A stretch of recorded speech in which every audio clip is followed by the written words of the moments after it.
गौराग्रगण्यगणगोत्रगणोरुहारं गौरङ्गगूढतमगोप्यदकल्पवृक्षं गोपालगाढरतिदां यतिसिंहगौर गोविन्ददेशिकवरं सततं Namami. When good fortune arises, శుభ ఘడియలు ఉద్భవించినప్పుడు. 1వ అధ్యాయం. శ్రీమద్ గౌర గోవింద స్వామి 1929 సెప్టెంబర్ 2న ఒడిశాలోని ప్రస్తుత జగత్సింగ్పూర్ జిల్లా జగన్నాథ్పూర్ అనే చిన్న గ్రామంలో బ్రజబంధు మాణిక్గా జన్మించారు. ఆయన తల్లిదండ్రులు పాటాదేవి మరియు ఈశ్వర్ మాణిక్. మాంసాహారం, అక్రమ లైంగిక సంబంధాలు, జూదం లేదా మత్తు పదార్థాలను ఎప్పుడూ ఆచరించని దృఢమైన గౌడీయ వైష్ణవులు. ఆయన తల్లి గదాయిగిరి గ్రామానికి చెందిన గిరి కుటుంబం నుంచి వచ్చారు. గిరి కుటుంబంలోని వారంతా గౌడీయ వైష్ణవులే. కీర్తనలో వారి నైపుణ్యానికి ప్రసిద్ధులు. అలాగే వారి కుటుంబంలో 350 సంవత్సరాలకు పైగా తరతరాలుగా పూజింపబడుతూ వస్తున్న శ్రీ శ్రీ రాధా గోపాల్జీ దేవతల ఆరాధనకు ప్రసిద్ధులు. బ్రజబంధువుకు మాతామహుడైన బౌరీగిరి ఆ ప్రాంతంలో పరమహంస వైష్ణవుడిగా పేరుగాంచారు. ఆయన ఎల్లప్పుడూ హరే కృష్ణ మహామంత్రాన్ని జపిస్తూ గోపాలుని ఆరాధించేవారు. బౌరీగిరి కుమార్తె అయిన పాటాదేవి కూడా గోపాలునిపై అంతే అపార భక్తితో ఉండేది. చిన్ననాటి నుంచే ఆమె ప్రతిరోజు గోపాలుని దర్శించేందుకు వెళ్ళేది. ప్రతి ఉదయం గోపాలుని ఆలయాన్ని ఊడ్చి శుభ్రం చేసి మాలలు కట్టి ఆయనకు భోజనం పెట్టేది.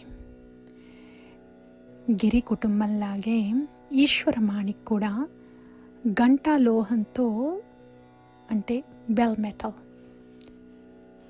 తయారైన వస్తువుల వ్యాపారం చేసేవారు. బ్రజబంధువుతో పాటు ఈశ్వర మాణిక్ మరియు పాటాదేవికి కృపాసింధు అనే చిన్న కుమారుడు, స్వాధురీదేవి అనే కుమార్తె కూడా ఉన్నారు.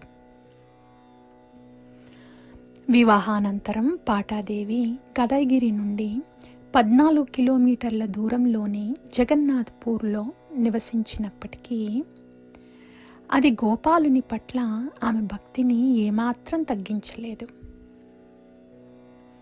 పండుగ సమయాల్లో తన ప్రియమైన స్వామికి సేవ చేయడానికి ఆమె తప్పకుండా వచ్చేది. పాటాదేవి స్వభావంలో మౌనంగా ఉండి భర్త మరియు పిల్లల సేవలో లీనమై ఉండేది.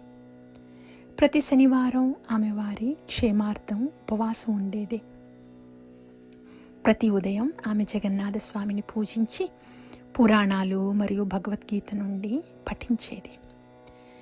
ప్రతి సాయంత్రం ఆమె భర్త మరియు బ్రజబంధుతో కలిసి హరే కృష్ణ మహామంత్రం జపించి తులసి మొక్కకు ప్రదక్షిణలు చేసి అనంతరం శ్రీమద్ భాగవతాన్ని పఠించేది. ఆమె ఇంటికి వచ్చిన ఏ భిక్షగాడు కానీ సాధువు కానీ ఖాళీ చేతులతో వెళ్ళేవారు కాదు. బ్రజబంధువు చిన్నపిల్లవాడిగా ఉన్నప్పుడు అతడు మరియు అతని తల్లి గదాయిగిరిలో ఉన్న మామ ఇంట్లో ఉండేవారు. ఒకరోజు డేంకానాల్కు చెందిన నిత్యానంద ఖాదీరత్న అనే ప్రసిద్ధ అంధజ్యోతిష్కుడు గ్రామానికి వచ్చాడు. తన కుమారుని భవిష్యత్తు గురించి తెలుసుకోవాలనే కోరికతో పాటాదేవి అతడిని ఆ జ్యోతిష్కుడి వద్దకు తీసుకువెళ్ళింది. ఆ జ్యోతిష్కుడు ఇలా అన్నాడు: ఈ బాలుడు అత్యంత బుద్ధిమంతుడు, భక్తితో నిండి ఉన్నవాడు. ఇతడు వివాహం చేసుకొని ప్రభుత్వ సేవలో చేరుతాడు. మధ్య వయస్సులో కుటుంబ జీవితం విడిచి సాధువవుతాడు. అతడు ఉన్నతమైన జ్ఞానాన్ని పొందుతాడు. సాధువుల లోకంలో ముఖ్యమైన స్థానాన్ని సంపాదిస్తాడు. ఆలయాలను నిర్మిస్తాడు. గోపాలుని స్థానాన్ని ప్రకాశింపచేస్తాడు. చివరగా జ్యోతిష్కుడు ఇలా అన్నాడు: భగవంతుడే ఈ బాలుణ్ణి తన లోకం నుండి ఈ భౌతిక లోకానికి పంపించాడు, తన సందేశాన్ని ప్రచారం చేయడానికి మరియు బద్ధజీవులను విముక్తి చేయడానికి. భాగవతంపై ఆసక్తి. పాటాదేవికి తన బ్రజబంధువు శ్రీమద్ భాగవతానికి భక్తుడిగా మారాలని తీవ్ర ఆకాంక్ష ఉండేది. అతడు అలా భాగవతంపై గాఢమైన ఆసక్తిని పెంపొందించుకుంటున్నాడని చూసి ఆమె ఎంతో ఆనందించేది. 8 ఏళ్ల వయస్సు వచ్చేసరికి బ్రజబంధువు భగవద్గీత, శ్రీమద్ భాగవతం మరియు శ్రీ చైతన్య చరితామృతం అన్నిటినీ పూర్తిగా చదివి వాటి అర్థాలను వివరించగలిగేవాడు. రాత్రి వేళల్లో గ్రామంలోకి అనేక మంది అతడు ఒడియా భాషలో పఠించే భాగవతం, రామాయణం మరియు మహాభారతం వినడానికి వచ్చేవారు. అయితే చిన్న వయస్సులోనే బ్రజబంధువుకు ప్రత్యేకంగా శ్రీమద్ భాగవతం పట్ల అపారమైన ఆసక్తి ఉండేది. అతని పాత మిత్రుడు ఫకీర్ చరణ్ దాస్ ఇలా గుర్తు చేసుకుంటున్నారు: ఒకసారి శ్రీల గురుదేవుడు నాకు చెప్పారు, తను చిన్నపిల్లవాడిగా ఉన్నప్పుడు ఎప్పుడైనా అల్లరి చేసి ఏడవడం ఆపకపోతే తన తల్లి సాదాసీదాగా శ్రీమద్ భాగవతాన్ని అతని చేతుల్లో పెట్టేదట. వెంటనే అతడు ఏడుపు ఆపేసేవాడట. భాగవతం చదవడంపై అతడికి అంత ఆసక్తి ఉండేది కాబట్టి భాగవత పఠనంలో మునిగిపోయినప్పుడు భోజనం చేయడం కూడా మరిచిపోయేవాడు. ఇంట్లో దీపం లేదా కొవ్వొత్తి కొనుగోలు చేసే స్తోమత లేకపోవడంతో సాయంత్రం వేళ అతడు తల్లి వంట చేస్తున్న అగ్ని దగ్గర కూర్చొని శ్రీమద్ భాగవతం చదివేవాడు. రాత్రి నిద్రపోయే సమయంలో కూడా భాగవతాన్ని గుండెలకు హత్తుకుని నిద్రపోయేవాడు. 1942 నుండి 1945 వరకు బ్రజబంధు తన మేనమామలు గోపీనాథ్ గిరి మరియు జగన్నాథ్ గిరిలతో కలిసి గదాయిగిరిలో నివసిస్తూ సమీపంలోని బాలీకూడ పాఠశాలలో హై స్కూల్ చదువుకున్నాడు. గోపీనాథ్ గిరి మరియు జగన్నాథ్ గిరి ఇద్దరూ కీర్తన చేయడాన్ని ఎంతో ఇష్టపడేవారు. వారు తరచూ చుట్టుపక్కల ప్రాంతాల్లో హరినామ కీర్తన చేసేందుకు వెళ్ళేవారు. కొన్నిసార్లు దూర గ్రామాలకు కూడా ప్రయాణించేవారు. ఒకేసారి 1 లేదా 2 రోజులు నిరంతరంగా కీర్తన చేయడం వారికి అసాధారణమైన విషయం కాదు. వారు కృష్ణుని లీలలను వర్ణించే సంప్రదాయ ఒడియా గీతాలు, అలాగే శ్రీల నరోత్తమదాస్ ఠాకూర్ రచించిన కీర్తనలను ఎంతో ప్రేమతో పాడేవారు. వీలైనప్పుడల్లా బాలకుడైన బ్రజబంధువు కూడా వారితో కలిసి కీర్తన చేసేవాడు. వారి సాంగత్యం వల్ల అతడికి కీర్తన చేయడం పైన గాఢమైన ఆసక్తి పెరిగింది. మేనమామలతో తరచూ కీర్తనలో పాల్గొన్నప్పటికీ బ్రజబంధువు తన చదువును నిర్లక్ష్యం చేయలేదు. పగటిపూట చదువులో నిమగ్నమై ఉండేవాడు. సాయంత్రం కీర్తనలో పాల్గొనేవాడు. ఉదయం తెల్లవారితే మళ్ళీ గోపాలుని ఆలయానికి వచ్చి సేవలు చేసేవాడు. చిన్న వయసులోనే బ్రజబంధువు మౌనంగా, గంభీరంగా ఉండే బాలుడు. ఇతర పిల్లలతో ఆటల్లో పాల్గొనేవాడు కాదు. సినిమా లేదా అలాంటి వినోదాలపై అతడికి ఆసక్తి లేదు. చదువు పూర్తయ్యాక దొరికే స్వల్ప ఖాళీ సమయాన్ని కూడా మేనమామలతో కీర్తన చేయడానికో, గోపాలుని సేవ చేయడానికో వినియోగించేవాడు. భజబ్రంధువు గోపాలుని ఆలయాన్ని శుభ్రం చేయడం, పూజ కోసం పూలు కోయడం, మాలలు తయారు చేయడం, గోపాలుని ఆనందార్థం శ్లోకాలు మరియు గీతాలు పఠించడం చేసేవాడు. గోపాలునికి నివేదించని ఆహారాన్ని అతడు ఎప్పుడూ స్వీకరించేవాడు కాదు. చిన్నప్పటి నుంచే నిద్రపై ఆసక్తి తక్కువగా ఉండి రాత్రికి 3-4 గంటలు మాత్రమే విశ్రాంతి తీసుకునేవాడు. ఈ అలవాటు ఆయన జీవితాంతం కొనసాగింది. బ్రజబంధువు సుమారు 1 సంవత్సరం వయస్సు నుంచే అతని పినతండ్రి పెద్ద కూతురు దోబానీ దేవి అతని సంరక్షణలో సహాయపడేది. ఎన్నో సంవత్సరాల తర్వాత ఆమె ఇలా గుర్తు చేసుకుంది.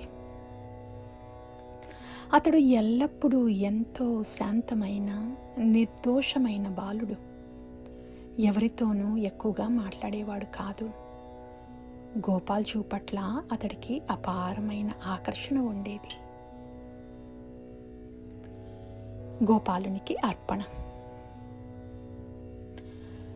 బ్రజబంధువు 4 లేదా 5 సంవత్సరాల వయసులో ఉన్నప్పుడు జరిగిన ఒక సంఘటనను దోబానీదేవి ఇలా వివరించారు. చిన్ననాటి నుంచే బ్రజబంధువు గోపాల్ భావనలో పూర్తిగా లీనమై ఉండేవాడు. చాలాసార్లు మధ్యాహ్న వేళల్లో అతడు గోపాలుని ఆలయం సమీపంలో ఆడుకుంటూ ఉండేవాడు. చిన్న గడ్డితో కప్పబడిన ఆ ఆలయానికి పక్కనే ఒక పొలం ఉండేది. అందులో ముంగపప్పు సాగు చేసేవారు. గ్రామంలోని పిల్లలు తాజా పచ్చికాయలను కోసి తినడంలో ఎంతో ఆనందించేవారు. ఒడియాలో వాటిని మూగాచూయి అని పిలుస్తారు. ఒక సాయంత్రం ఆలస్యంగా బ్రజబంధువు ఆ పప్పు కాయలను కోసుకుంటూ ఉన్నాడు. తన చిన్న చేతుల్లో పట్టుకోగలిగినంత తీసుకొని గోపాలుని ఆలయపు వెరండాలో ఉంచి మళ్ళీ పొలానికి వెళ్ళి మరిన్ని కోసుకొచ్చేవాడు. ఒకసారి పొలంలో నుండి తిరిగి వచ్చినప్పుడు తాను ముందుగా ఉంచిన చూయి కుప్ప కనిపించకపోవడంతో అతడు ఆశ్చర్యపోయాడు. చుట్టూ చూసి ఎవరు తీసుకున్నారో అనుకున్నాడు. కానీ అక్కడ ఎవ్వరూ కనిపించలేదు. అందుకని మరో ముష్టి పప్పు కాయలను అక్కడ ఉంచి మళ్ళీ పొలానికి వెళ్ళాడు. తన చిన్న చేతుల్లో పట్టుకోగలిగినంత తీసుకొని మళ్ళీ గోపాలుని వెరండాకు వచ్చినప్పుడు ఈసారి కూడా పచ్చి పప్పుల కుప్ప మాయమైపోయింది. ఈసారి మాత్రం ఎవరు తీసుకుంటున్నారో తెలుసుకోవాలని అతడు గట్టిగా నిర్ణయించుకున్నాడు. కాబట్టి మళ్ళీ పొలానికి వెళ్ళి కాయలు కోసుకుంటూ తరచూ పైకి చూసుకుంటూ గోపాలుని ఆలయపు వెరండాలో ఉంచిన తన మూగా చూయి కుప్పని గమనిస్తూ ఉన్నాడు. అప్పుడే బ్రజబంధువు ఒక చిన్న నల్లటి బాలుడు తన పప్పు కాయలన్నీ తీసుకుంటున్నట్టు చూశాడు. వెంటనే అతడు ఆ బాలుడి వైపు పరిగెత్తుతూ, గోపాలుడు నా చూయి తీసుకుంటున్నాడు అని కేకలు వేశాడు. గోపాలుడు ఆలయం చుట్టూ పరిగెత్తుతూ పారిపోయాడు. బ్రజబంధువు అతన్ని వెంబడించాడు. అంతటిలో చీకటి పడింది. అదే సమయంలో బ్రజబంధువుకు మేనమామ అయిన గోపీనాథ్ గిరి సాయంత్రపు ప్రార్థనల కోసం గోపాలుని ఆలయానికి వస్తున్నాడు. చీకట్లో చిన్న బ్రజబంధువు ఆలయం చుట్టూ తిరుగుతూ కేకలు వేస్తున్న దృశ్యాన్ని చూసి అతడు ఎంతో ఆశ్చర్యపోయాడు. ఎందుకు అలా ఒంటరిగా పరిగెత్తుతున్నావని మేనమామ అడిగితే బ్రజబంధువు గోపాలుడు తన చూయిని తీసుకున్నాడని చెప్పాడు. గోపీనాథ్ గిరి ఆలస్యం అవుతోందని ఇంటికి వెళ్ళమన్నాడు. కానీ అంతలోనే ఆలయ ద్వారం గుండా ఒక బాలుడి నీడ వేగంగా దూసుకెళ్లడం అతడు చూశాడు. అది చూసిన గోపీనాథ్ గిరి విస్మయంతో, పరవశంతో నిండిపోయాడు. అతని రోమాలు నిక్కబొడుచుకున్నాయి, కన్నీళ్లు కారాయి. శరీరం కంపిస్తూ తన మేనల్లుడు బ్రజబంధువుని ఆలింగనం చేసుకున్నాడు. గోపాలుడు తన మేనల్లుడితో లీల చేస్తున్నాడని గ్రహించాడు. బ్రజబంధువు బాల్యంలో ఎగువ ప్రాథమిక పాఠశాలలో చదువుతున్నప్పుడు గదైగిరిలో తన మేనమామ ఇంట్లో ఉండేవాడు. ఘనశ్యామగిరి గోపాలుని పూజ బాధ్యతలు నిర్వహించేవారు. బ్రజబంధువు అక్కడికి వచ్చి ఇద్దరూ కలిసి కీర్తన చేసి గోపాలుని సేవ చేసేవారు. దామోదర్గిరి మంచి గాయకుడు, కీర్తనలో నైపుణ్యం కలవాడు. ఘనశ్యామగిరి, దామోదర్గిరి, బ్రజబంధువు ఈ ముగ్గురు తరచుగా కలిసి కూర్చొని కీర్తన చేసేవారు. తరువాతి కాలంలో గౌరగోవింద మహారాజు ఇలా వ్యాఖ్యానించారు: నాకు చిన్నప్పటి జ్ఞాపకాలలో మొదటివి గదాగిరి నుండి వచ్చిన నా మేనమామలు పాడిన నరోత్తమదాస ఠాకూర్ కీర్తనలే. వారికి కీర్తన బాగా వచ్చేది. వారు గొప్ప కీర్తనీయులు. నేను నా తల్లిదండ్రుల నుండి క్రమంగా కృష్ణ కథ వింటూ ఉండేవాడిని. వారు నాకు శ్రీమద్ భాగవతం, మహాభారతం వంటి పురాణాలు మరియు ఇతర వైదిక గ్రంథాలను చదివి వినిపించేవారు. నా యవ్వన కాలం నుంచే నేను పాడుతూ, నర్తిస్తూ, కీర్తన చేస్తూ శ్రీమద్ భాగవతాన్ని వింటూ వచ్చాను. పాఠశాల రోజులు. గౌరగోవింద స్వామి వారు: నేను పాఠశాలలో చదువుకునే రోజులలో విద్యుత్ సౌకర్యం లేదు. కేవలం కొద్దిపాటి కిరోసిన్ దీపాలే ఉండేవి. రెండో ప్రపంచ యుద్ధం కారణంగా కిరోసిన్ కూడా అందుబాటులో ఉండేది కాదు. అందువల్ల రాత్రివేళ ఎవరికీ వెలుగు ఉండేది కాదు. మేము ఆముదం నూనె దీపాల వెలుగులో చదువుకునేవాళ్ళం. నేను ఎక్కువగా తరగతులకు హాజరు కావడం ఉండేది కాదు. ఆలయంలో కీర్తన చేయడం, అలాగే మా కీర్తన బృందంతో కలిసి వివిధ ప్రదేశాల్లో 24 గంటల కీర్తనల్లో పాల్గొనడం చేసేవాడిని. ప్రతిరోజు మాకు కీర్తన ఉండేది. భాగవత పఠనం కూడా ఉండేది. గృహస్థ జీవితం. 1952లో తల్లి అభ్యర్థనపై బ్రజబంధువు గృహస్థ జీవితంలో ప్రవేశించారు. వివాహ వేడుక సమయంలోనే ఆయన తన భార్య శ్రీమతి వసంతీదేవిని మొదటిసారిగా కలిశాడు. పెళ్లి వేడుకల్లో అందరూ ఆనందోత్సాహాలతో మునిగిపోయి ఉండగా బ్రజబంధువు మాత్రం ఒంటరిగా కూర్చొని మౌనంగా హరే కృష్ణ మహామంత్రం జపిస్తూ ఉండేవాడని కుటుంబ సభ్యులు గుర్తు చేసుకుంటారు. ఆయన గృహస్థ జీవితాన్ని భౌతిక బంధనంగా, గోపాలుని సేవకు అడ్డంకిగా భావించేవాడు.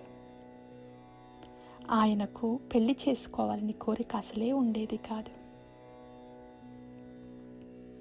1955లో బ్రజబంధువు తండ్రి పరమపదించారు.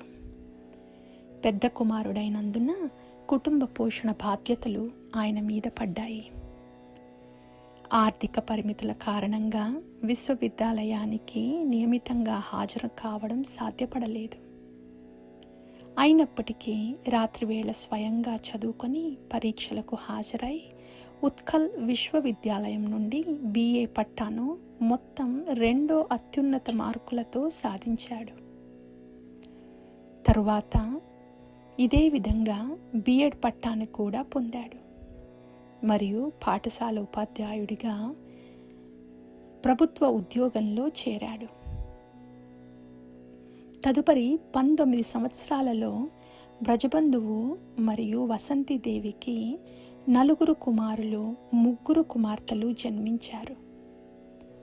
ఎన్నో కుటుంబ బాధ్యతలు ఉన్నప్పటికీ గోపాలునిపై ఆయన భక్తి ఎప్పుడూ తగ్గలేదు. ప్రతిరోజు ఉదయం 3:30 గంటలకు లేచి హరే కృష్ణ మహామంత్రం జపించి తులసి పూజ చేసి భగవద్గీత నుండి కుటుంబ సభ్యులకు ఉపదేశం చేసేవాడు. పాఠశాలలో కూడా తన విద్యార్థులతో కృష్ణుని గురించి, భక్తి సూత్రాల గురించి మాట్లాడేందుకు ప్రతి అవకాశాన్ని ఉపయోగించుకునేవాడు. 1969, 1970 కాలంలో మహేశ్వర నాయక్ 9వ మరియు 10వ తరగతుల విద్యార్థిగా అదగడ విశ్వనాథ విద్యాపీఠ్ హై స్కూల్లో చదువుతున్నాడు. అక్కడే బ్రజబంధు మాణిక్ బోధన చేసేవాడు. మహాప్రభు దాస్ ఇలా అన్నారు: విద్యాపీఠ్ హై స్కూల్లో ఎన్నో సంవత్సరాలలో మాకు అనేక మంది ఉపాధ్యాయులు వచ్చారు. కానీ మాణిక్ సార్ మాత్రం అందరిలోనూ స్పష్టంగా భిన్నంగా ఉండేవారు. మిగతా వారు తమ ఇంద్రియ తృప్తిలో మునిగిపోయి ఉండేవారు. కృష్ణ కథపై వారికి ఆసక్తి ఉండేది కాదు. మాణిక్ సార్ మాత్రం ధ్రువుడు, ప్రహ్లాదుడు వంటి కథలను వివరించేవారు. కృష్ణ భగవానునిపై ప్రేమ పెంపొందించుకుంటేనే జీవితంలో నిజమైన ఆనందం, శాంతి లభిస్తాయి. ధ్రువుడు, ప్రహ్లాదుడు 5 లేదా 6 సంవత్సరాల వయస్సులోనే కృష్ణుణ్ణి అన్వేషించారు. భగవంతుని పొందిన తరువాత వారి జీవితాల్లో ఇంకేమీ లోటు లేదు. అందువల్ల మీరు విద్యార్థి దశ నుంచే భగవంతుని భజన ప్రారంభించాలి అని ఆయన చెప్పిన మాటలు నాకు గుర్తొస్తున్నాయి.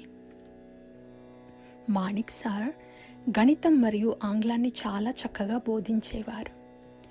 గణితంలో పాఠ్యపుస్తకాల్లో ఉన్న ఉదాహరణలను ప్రభు శ్రీరాముడు, శ్రీకృష్ణుడు వంటి నామాలతో వివరించేవారు. చివరికి శాస్త్రాలలోని ప్రభు లీలలను చర్చించేవారు. ఒకసారి అంకగణితం బోధిస్తున్నప్పుడు రాముడు, శ్యామ భగవానుని గురించి మాట్లాడటం మొదలుపెట్టారు. అదే సమయంలో హెడ్ మాస్టర్ అనుకోకుండా గదిలోకి వచ్చి ఏమి బోధిస్తున్నారో వినేందుకు దాగి నిలబడ్డారు. అప్పుడు గురుదేవుడు ప్రభు యొక్క శుద్ధ భక్తుడని, రాముడు, శ్యాముడు ఆయనకు కేవలం నిఘంటువుల్లోని పదాలు కాదు, స్వయంగా భగవంతుడేనని ఆయన గ్రహించారు. గురు మహారాజు ఒకసారి మాకు చెప్పారు, ఆదివారాలు తనకు అత్యంత ఆనందకరమైన రోజులు. ఎందుకంటే ఆ రోజు బోధన ఉండేది కాదు. ఆ రోజు ఆయన సత్సంగ కార్యక్రమాలు నిర్వహించేవారు. అందులో కొంతమంది విద్యార్థులు, సిబ్బంది పాల్గొనేవారు. ఆ కార్యక్రమాల్లో ఆయన భాగవతం, గీతల నుండి ఉపదేశం చేసి కీర్తన జరిపేవారు. అనంతరం అందరికీ ప్రసాదం వడ్డించేవారు. పాఠశాల సెలవుల సమయంలో బ్రజబంధువు తన భార్యను తీసుకొని హిమాలయ పర్వత ప్రాంతాలకు ప్రయాణించి వివిధ తీర్థాలు మరియు ఆశ్రమాలను సందర్శించేవాడు. అక్కడ కొన్నిసార్లు మాయావాదులతో తాత్విక చర్చల్లో కూడా పాల్గొనేవాడు. దయచేసి నాకు ప్రేమను ప్రసాదించండి. ఆయన తన జీవితమంతా ప్రతిరోజు తన డైరీలో నమోదు చేసుకుంటూ వచ్చారు. అవి ఎక్కువగా గోపాలునికి రాసిన లేఖల రూపంలో ఉండేవి. ప్రతి నమోదు ఇలా ప్రారంభమయ్యేది: ప్రభు గోపాల కృపతో ఈరోజు ఇలా గడిచింది. మరియు ప్రతి నమోదు గోపాలునికి చేసిన ప్రార్థనతో ముగిసేది: దయచేసి నాకు ప్రేమ భక్తిని ప్రసాదించండి, భగవంతుని పట్ల పరవశమైన ప్రేమను ఇవ్వండి. 1973 అక్టోబర్ 1 నుండి ఒక ఉదాహరణ. దుర్గా పూజ పండుగ కారణంగా కొంతకాలం పాఠశాల మూసివేయబడుతుంది. గురువారం 1973 అక్టోబర్ 18న మళ్ళీ తెరవబడుతుంది. ఈరోజు బణాంబర దుకాణంలో శ్రీ చైతన్య దేవుని ఒక చిత్రాన్ని చూశాను. ఆ చిత్రంలో మహాప్రభువు ప్రేమమయ యుగళమూర్తి దివ్య ప్రేమ జంట పాదాలను బిగిగా పట్టుకున్నట్టు చూశాను. శ్రీ చైతన్య దేవుడు దివ్య ప్రేమ నామాన్ని కృష్ణుని పరవశమైన దివ్యనామాలను జపించడం ప్రారంభించారు. ఆయన శుష్క జ్ఞానాన్ని తిరస్కరించారు. ఆయన దివ్యనామ ప్రేమను ప్రచారం చేశారు. ఆయన ఎలాంటి భేదభావం లేకుండా అందరికీ నామ ప్రేమను ప్రసాదించారు. ప్రేమ తరంగాలు అన్ని చోట్ల వ్యాపించాయి. ఆయన ఎక్కడికి వెళ్ళినా ప్రేమ ఆయనను అనుసరించేది. అత్యంత కఠిన హృదయులు కూడా ఆ ప్రేమ స్పర్శ తాకి వారి హృదయాలు మారిపోయాయి. ఇదే ప్రేమ యొక్క అద్భుతమైన శక్తి. శ్రీ చైతన్య దేవుని ఆ చిత్రాన్ని చూసి నాకు కూడా ఆ ప్రేమ యొక్క స్పర్శ లభించింది. ఆ శ్రీ చైతన్య దేవుని చిత్రాన్ని నేను ఎలా పొందగలను? ఆయన చిత్రాన్ని చూసినప్పుడు నాకు ప్రేమ యొక్క స్పర్శ లభిస్తుంది. ప్రేమ నుండి నాకు అద్భుతమైన ప్రేరణ మరియు ఆనందం కలుగుతాయి. అప్పుడు నేను ఆ ఆనందాన్ని ఇతరులకు కూడా ఇవ్వగలను. ప్రభు గోపాల, దయచేసి ఈ కృపను నాపై వర్షించండి. శ్రీ ప్రేమానందజీ యొక్క ప్రేమ కుటీర్లో నాకు ఆశ్రయం ప్రసాదించండి. ఆ దివ్య ప్రేమలో నేను మునిగి ఆ ప్రేమను ఇతరులకు పంచుతూ వారి హృదయాలలో అగ్నిని ఆర్పివేయాలి. 1973 అక్టోబర్ 9 నుండి డైరీలో ఉన్న విషయము. ప్రభు గోపాల కృపతో గత 2 రోజులుగా మా ఇష్టదేవుడు గోపాలుడు ఆలయంలో జరిగిన గీతా పఠన కార్యక్రమం ఈరోజు పూర్తయింది. ప్రభు శ్రీ గోపాల, నీవు ప్రేమానందుడిగా, ప్రియమయ పురుషుడిగా, వృందావన బిహారిగా, రాధాకాంతుడిగా ప్రసిద్ధుడవు. నీ కృపతో ఈ గీతా కార్యక్రమం ఆనందంతో, ప్రేమతో ముగిసింది. ప్రభు, నీ స్థలం ఆనందమయంగా ఉండుగాక. ప్రేమ మరియు ఆనందం, ప్రేమ మరియు పరమానందం అన్ని చోట్ల పంచబడుగాక. నన్ను నీ సేవకుడిగా చేయి. ఆ ప్రేమను, ఆ ఆనందాన్ని పంచే అవకాశాన్ని నాకు ప్రసాదించు. నన్ను మోసం చేయవద్దు. నీవు నా హృదయాధిపతి, అంతర్యామి నాథుడవు. కాబట్టి నా ఆకాంక్ష నీకు తెలుసు. అదే నేను నీ దగ్గర వేడుకుంటున్నాను. దయచేసి నాకు ఆ ప్రేమ మరియు ఆనందాన్ని ప్రసాదించు. నేను దాన్ని పొందాలి, ఇతరులకు అందించాలి.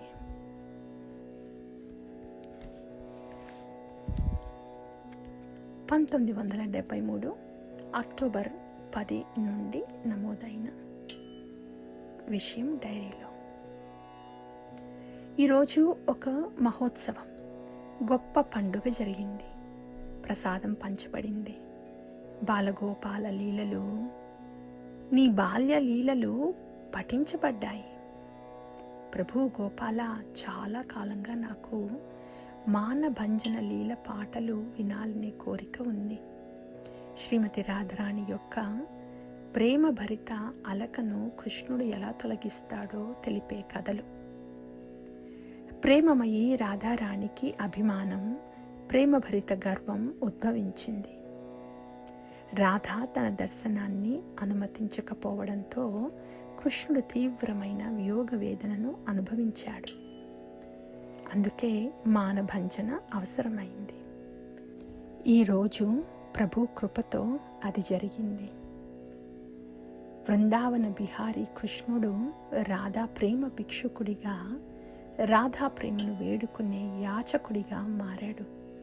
నా గోపాలుడు సన్యాసి వేషం ధరించి రాధారాణి వద్ద ప్రేమధనాన్ని యాచించాడు. ఓ ప్రభు గోపాల, దయచేసి నన్ను అలా ఒక యోగిగా, ఒక సన్యాసిగా చేయి. నాకు ఏది అవసరం లేదు ప్రభు.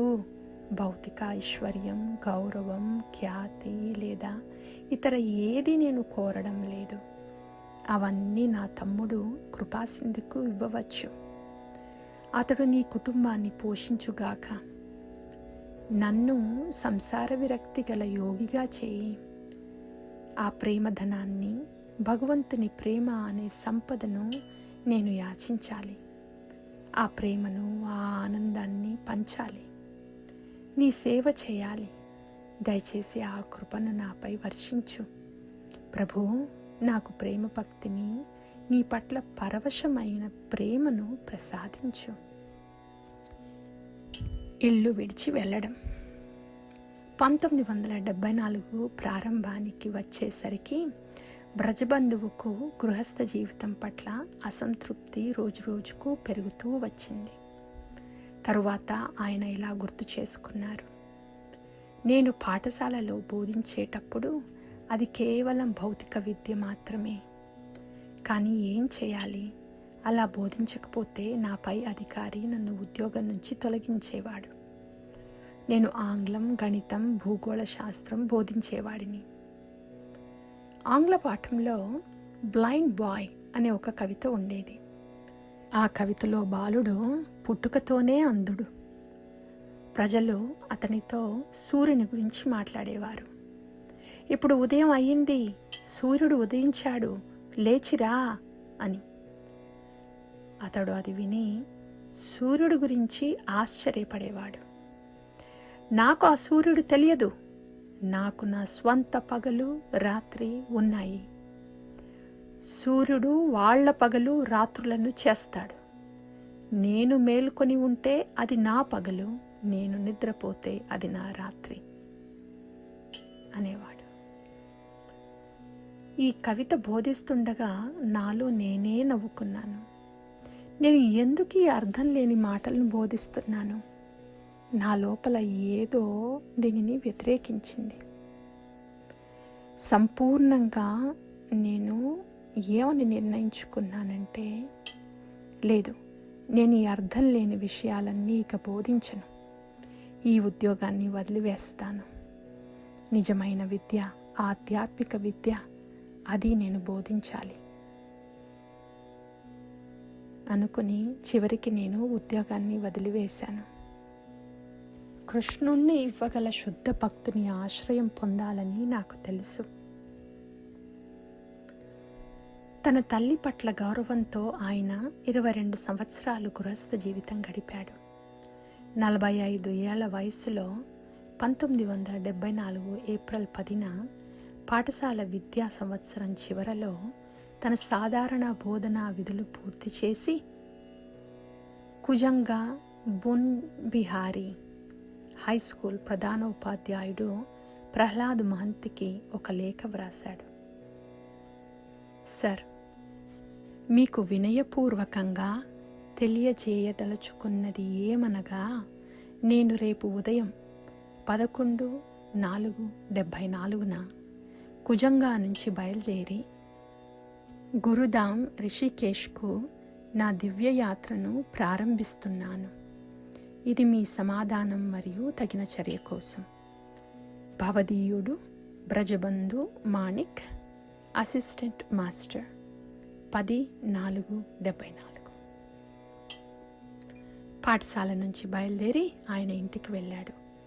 కుటుంబానికి ఏమీ చెప్పలేదు. కానీ తన భగవద్గీత, 2 గంచాలు, ఒక పెన్, ఒక పెన్సిల్ మరియు ఒక నోట్బుక్ సర్దుకున్నాడు. ఆ రాత్రి కుటుంబం నిద్రిస్తున్నప్పుడు అర్ధరాత్రి నిశ్శబ్దంగా లేచి సుమారు 6 మైళ్ళ దూరంలో ఉన్న కాకుడియా మఠం అనే సమీప ఆలయానికి నడిచి వెళ్ళాడు. ఆయన సన్యాసిగా, సంచార భిక్షాటన చేయు సాధువుగా మారాలని నిర్ణయించుకున్నాడు. తన 19 ఏళ్ల పెద్ద కుమారుడు విజయ్కు కుటుంబ సంరక్షణ బాధ్యతను అప్పగించాడు. ఆయన శిష్యుడు స్వయంభూస్వామి, అప్పుడు సుభాష్ అని పిలువబడేవారు, అదే హై స్కూల్లో విద్యార్థి ఉపాధ్యాయుడిగా ఉండేవారు. ఆయన ఇలా గుర్తు చేసుకుంటారు: గురుదేవుడు గృహస్థ జీవితం, ఉపాధ్యాయ ఉద్యోగం వదిలి కాకోడియా మఠానికి వెళ్ళిపోయారని నేను విన్నాను. ఆయన ఇంటిని విడిచిన మరుసటి రోజు నేను ఆయనను చూడడానికి కాకూడియా మఠానికి వెళ్ళాను. అక్కడ ఆయన గోపాలుని ఒక చిత్రాన్ని చూస్తూ కూర్చొని మళ్ళీ మళ్ళీ ఇలా పాడుతున్నారు.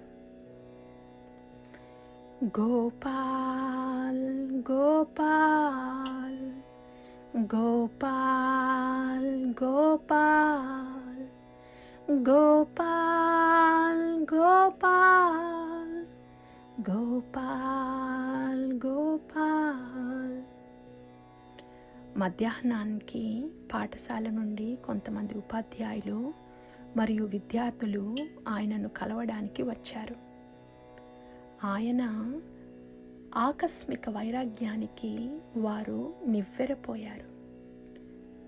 వారు అడిగారు, మీరు మీ ఉద్యోగాన్ని, ఇంటిని ఎందుకు వదిలారు? అప్పుడు గురుదేవుడు ఒడియా వైష్ణవ కవి భక్తచరణ్ దాస్ రచించిన మన్ బోధ చౌతీసా అనే గీతాన్ని నన్ను పఠించమని చెప్పారు. ఆ గీతం అర్థం ఏమనగా, ఓ మనసా, నీతో నేను చెబుతున్నాను, నా ఆజ్ఞను అనుసరించు. అందమైన శ్యామముఖం కలవాడు శ్రీ జగన్నాథ ప్రభువుని దర్శించేందుకు పోదాం. ఎంతకాలం నువ్వు ఈ భౌతిక జీవన బంధంలో బంధించబడి ఉంటావు? నీ జీవితాంతంలో నీవు ఏమి తీసుకొని పోతావు? ముక్కలు ముక్కలుగా నీ ఎముకలు కుక్కలు నక్కల మధ్య పంచబడతాయి. ఓ మనసా, ఇప్పుడైతే నీవు మృదువైన మంచంపై సుఖంగా నిద్రిస్తున్నావు. కానీ మరణానంతరం నీ శరీరం భయంకరమైన దుర్గంధాన్ని వెదజల్లుతుంది. నీ స్నేహితులు, బంధువులలో ఎంతమంది ఇప్పటికే మరణించారు? వారి సంపదల్లో ఎంత భాగాన్ని వారు వస్త్రంలో కట్టుకొని తమతో తీసుకెళ్ళగలిగారు? నీవు ఎప్పుడూ గురునామాన్ని కానీ గోవిందనామాన్ని కానీ ఉచ్చరించలేదు. ఎల్లప్పుడూ సంపద ఎలా కూడబెట్టాలనే ఆలోచనలోనే మునిగిపోయావు. ఇల్లు, కుటుంబం వంటి ఎన్నో విషయాలను కూడబెట్టుకుంటున్నావు. కానీ ప్రాణం విడిచిన తరువాత అందరూ భూతం అని విలపిస్తారు. ఇంటి స్త్రీలు తలుపులు మూసేస్తారు. నిర్దేశిత శుద్ధి కాలం పూర్తయిన తరువాతనే నీ బంధువులు అపవిత్రత నుండి విముక్తులయ్యారని భావించబడతారు. ఈ గీతాన్ని గురుదేవుడు ఎంతో ఏకాగ్రతతో వింటున్నారు. నేను చివరి పాదాన్ని పఠించగానే ఆయన అకస్మాత్తుగా మూర్ఛించి వెనక్కి ఒరిగి నా మీదనే స్పృహ కోల్పోయి పడిపోయారు. ఆయన దవడ బలంగా బిగుసుకుపోయినట్టు గమనించి నేను ఒక వెదురు మొక్క తీసుకొని నెమ్మదిగా ఆయన నోరు తెరిచాను. ఉపాధ్యాయులు ఈ విధంగా గురుదేవుడు మూర్ఛించిన దృశ్యాన్ని చూసి ఆయన సాధారణ వ్యక్తి కాదని, నిజంగా గృహాన్ని విడిచి ఆధ్యాత్మిక జీవితం స్వీకరించడానికి అర్హుడేనని నిశ్చయించుకున్నారు. అయితే విద్యార్థులు మాత్రం ఆయన తిరిగి రావాలని కోరుకున్నారు. విద్యార్థుల మనోభావాన్ని గ్రహించిన నేను వారితో ఇలా అన్నాను, ఇప్పుడు ఆయన స్పృహలో లేరు. మనం సులభంగా ఆయన్ను ఇంటికి తీసుకొని వెళ్ళవచ్చు. వెళ్ళి ఒక మోటార్ రిక్షా తీసుకొని రండి.